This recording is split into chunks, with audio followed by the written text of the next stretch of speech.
Securing file servers. So far in these Windows 2008 security videos, we've talked about securing a lot of critical server roles, but equally important are your file servers, which more often than not will be where you store your confidential data that you neither want to risk losing or falling into the wrong hands where it could be used against your company for financial gain or simply to cause your company damage or embarrassment. Now, like with most of the videos so far in this series, again, we're able to utilize a server core build to reduce the attack surface of our server, and this build works great as a file server as well. Now, although we're not going to build a server core installation here in this video, as we'll cover that in a later video, if you're dying to run ahead and build a lab box to test for yourself, we've also included a list of the common commands that you'll be using to administer your server core file server. So go ahead and take a look at them.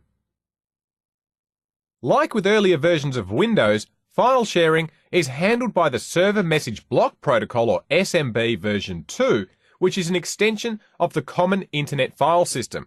Since SMB provides the basis for file and print sharing and other network operations, it's important that this is as secure as possible, so Microsoft configured SMB to support digitally signing packets to prevent them from being modified whilst being sent to the destination, using what's known as a man-in-the-middle attack. Now, in normal communication, a client will access the file server directly to get the resources that it needs. However, when the exchange between the client and the server is compromised, the man-in-the-middle attack tricks both the client and the server into thinking that they're communicating directly with each other, when in fact that they're actually communicating with the attacker's machine that's intercepting all of the traffic between the two hosts. Now, by default, Windows 2008 domain controllers are protected against these man-in-the-middle attacks by requiring data sent between the two hosts to be encrypted. But for anything that isn't a domain controller, by default we won't be encrypting it. So we'll go and click on Start, we'll go to Administrative Tools, and then we'll launch the Group Policy Management console. And then we'll expand our forest, and then domains, and then our domain, winstructorlab.com. And we'll expand domain controllers. And if we right click on our default domain controller policy and then choose Edit, this will fire up the Group Policy Management Editor. And under the Computer Configuration heading, we'll expand Policies, we'll expand Windows Settings, Security Settings, Local Policies, and then we'll choose Security Options. Now, on the left-hand side of our console, we'll scroll down and we'll locate this policy here, Microsoft Network Server, digitally sign communications always, and you can see that that's enabled by default for our domain controllers. But if we were to decide to configure this policy for our file servers, then we'll need our clients to support it, or they won't be able to contact our file servers.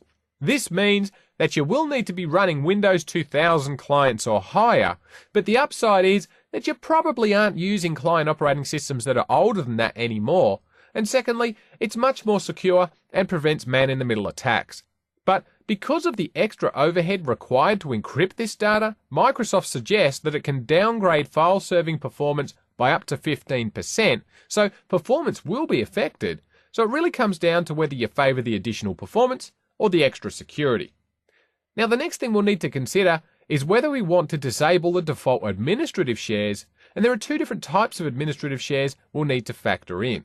Those that connect to a specific area of the Windows file system, for example, admin $, which maps to the Windows folder, which is normally located on your C drive, and drive letter $, which is an administrative share that points to each drive that you have on your system. So by default, Windows 2008 will create an administrative share for each hard drive that you have on your system. So let's go and open up a command prompt, and we'll type in net share, and we'll hit enter, and here we'll be able to see all of the administrative shares along with where they point to. So at the top here we have a share to the root of our C drive, and we'll see any other drives like D, E, F and so forth listed here for each additional hard drive that we have in our system.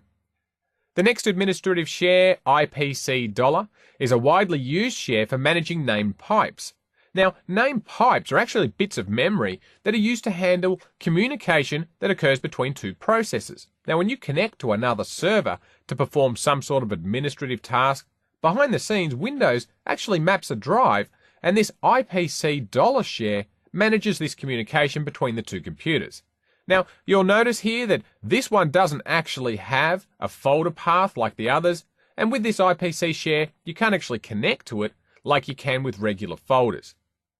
Now, the next one, admin dollar, is like C dollar in that it's an administrative share, but rather than mapping to the root of a drive, it maps directly to the location where Windows is installed.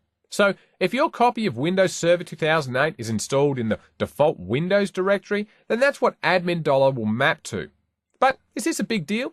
Well, it could be, especially if your other administrators have a habit of installing Windows in non-default directories, or if you run a bunch of Windows NT servers which by default install to the WinNT directory, mapping to the admin dollar share will always take you to the right place. So it's a good share to have for scripting as well, since that way you don't really have to know if Windows has been installed to a different folder. It doesn't matter.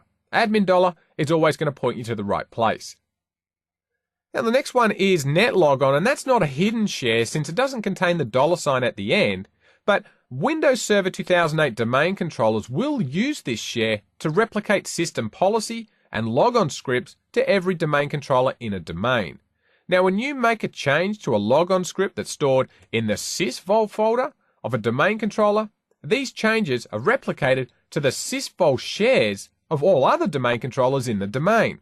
So, if the administrator manages scripts for a domain using Active Directory users and computers, then the logon scripts are typically located in the system root folder, followed by the sysvol folder, and then another folder called sysvol, followed by the name of the domain, and then a scripts folder.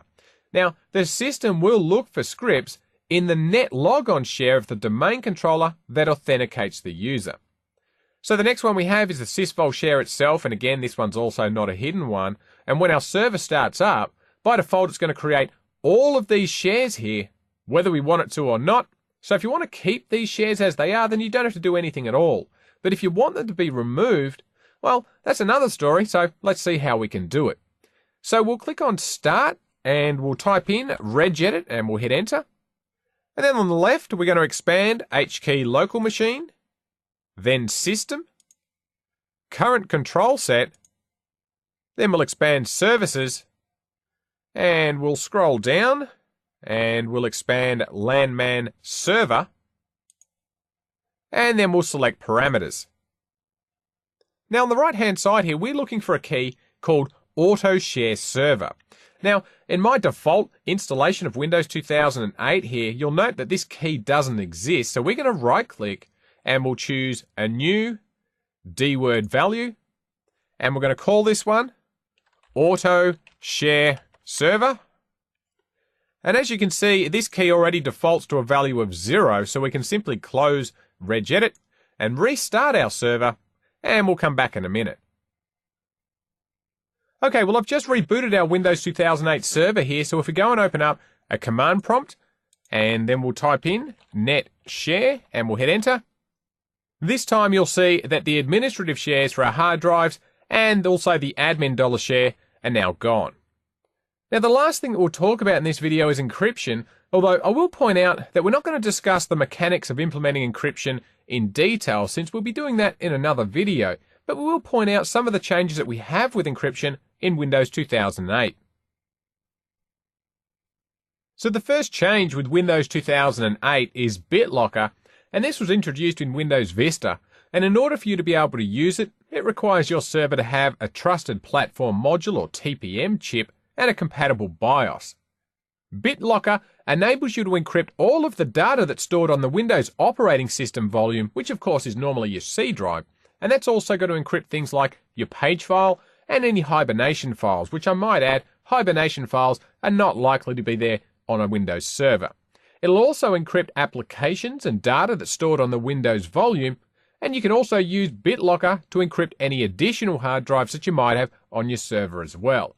But in order to use BitLocker, you're going to have the hardware requirements met, which includes a TPM chip and a compatible BIOS, as BitLocker will store its encryption keys on the TPM chip if the TPM version is 1.2 or higher. If it's older than that, you'll need a USB key to store the key on, and that USB key will be needed to boot up the server.